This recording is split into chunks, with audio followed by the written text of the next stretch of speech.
Starting grid for Superbike race number 1 here in Elkhart Lake, Wisconsin. It's Beaubier on pole from Herrin and Sean Dylan Kelly. Then we got the two Yamaha teammates, Bobby Fong, Jake Gagne, with Hayden Gillum on that Honda outside row 2. Then we have Escalante, Ashton Yates, Benjamin Smith, who I don't think Greg's going to make the start. Flinders is back there with Kornbau. Then a little bit further back, Lewis, De Silva, Waters, Arango, Campbell, and Pinkstaff, Giannato, Storlanello, and Pinkstaff. And I didn't mention, but he is there, JD Beach, also on the third row. Here we go. 12 laps scheduled for this Superbike race, and revs are up. Lights off, and here we go. Not sure if that was a little movement, if that was our camera, or if somebody had moved, if Sean Dylan Kelly. But either way, here goes Cameron Beaubier. Down into turn 1 on this first lap. Beaubier's already got 2-3 bike lengths on Josh Herrin. He runs but wide, he goes though. wide. Yep. So Herrin goes right to the lead. Beaubier gets shuffled back to fifth place. Boy, it looks like there might be an issue. Here's the start, and yeah, there was movement. Just, I don't even know if he's going again, Greg. So I'm not exactly sure what happened to Beaubier, and he's not going to be worried too much. As Bobby Fong is already having a look at Josh Herrin as they go down into turn 5. Gagne third. STK didn't get the best jump, but you see. Yeah, he's in 17th. He's working his way up. Yeah, but he's rammed wide again, hasn't he? So I don't know what the problem is, but yeah, STK's got some sort of problems. You get a quick little look there. I believe it's. That's Bryce Kornbau on the 17. Bryce Kornbau, his teammate. That, of course, is the bike that's been used last year. There's a new bike that's being sold to consumers that we won't see in Superbike trim until next season. That bike awfully fast. And then you have Bobby Fong on that Attack Performance Progressive Yamaha R1. And then his teammate. Notably absent from the starting grid, Ben Smith. I spoke to him just before the race here in the pit lane, having some mechanical issues this morning. They were unfortunately not able to resolve ahead of this race, which is unfortunate after having such a good run in Atlanta, hoping to get it fixed and back out there for tomorrow. Yeah, so hopefully we'll see Ben Smith back on the racetrack as Cameron Beaubier gets by Jake Gagne, doing a 2:11.041. So Josh Herrin at a 2:10.427. Hey, play MotoAmerica for cash. Oh, and a crash. STK. And it looks like Sean Dylan Kelly pushing too hard to try to make up some time or something going on. I don't know, Greg. I think it has brake related. We saw him run wide in turn 5. Look at it. He's got no brakes. And when you dart to the inside like that, you can't get the bike slowed down. I'm wondering, he had brakes, but something is way off. When you see a rider of his caliber go that tight, that early, and he was trying to get himself threaded between two riders down there in turn 1.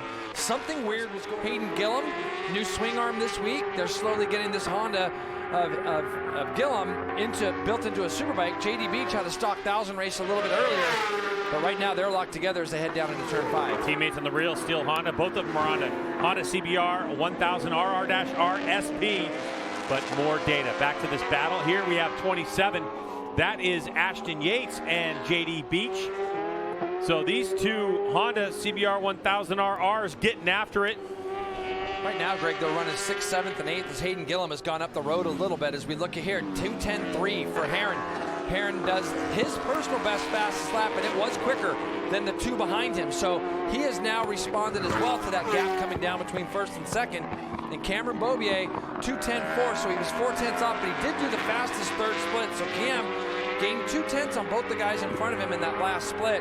I think pretty soon here, Greg, if Beaubier gets by Fong, he might be able to pull Bobby along with him and get up to the back of Herrin. Herrin's just going to keep the gas down and keep trying to hit his marks up in the front. So with all the pressure that's on him, he comes across, sees his fitboard, and it's saying half a second.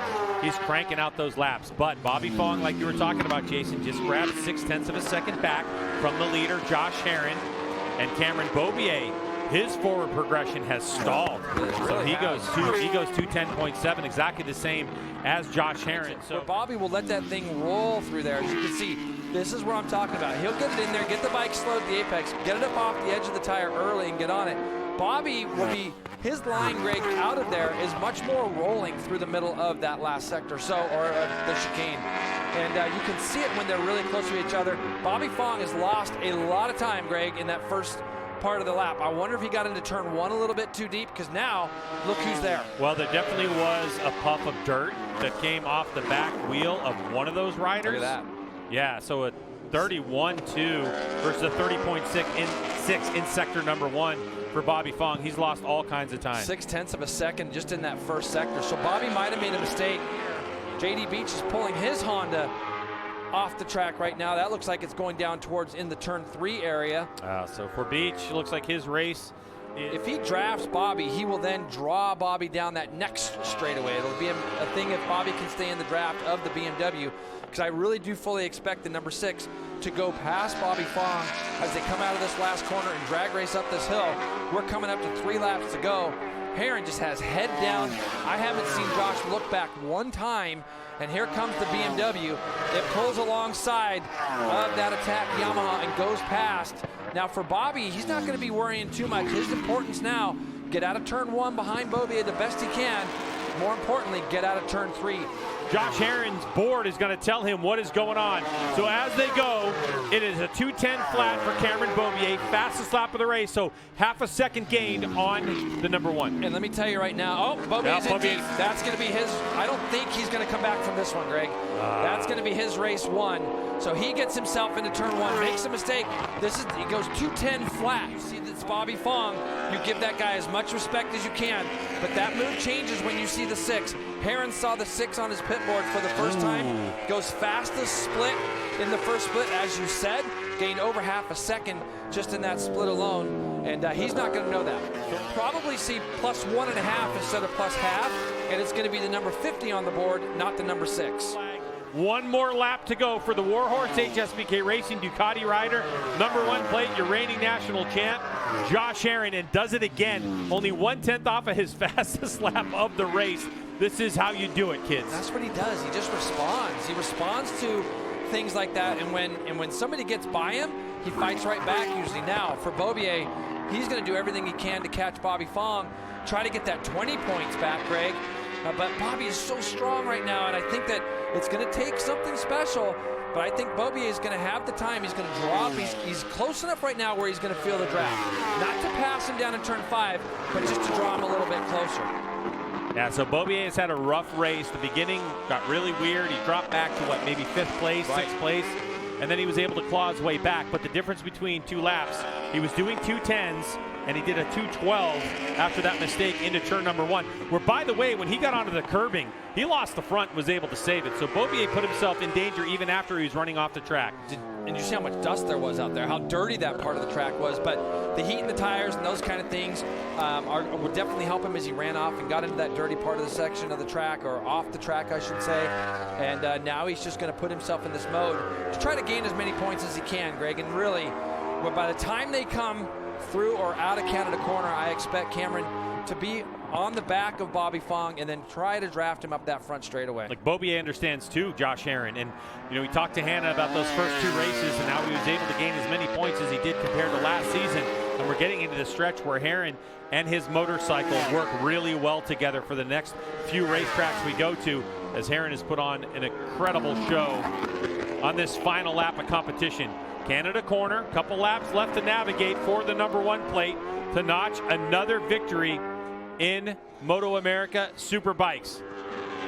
A lot of fans came here to see Josh Herrin perform for him, and he has done the business.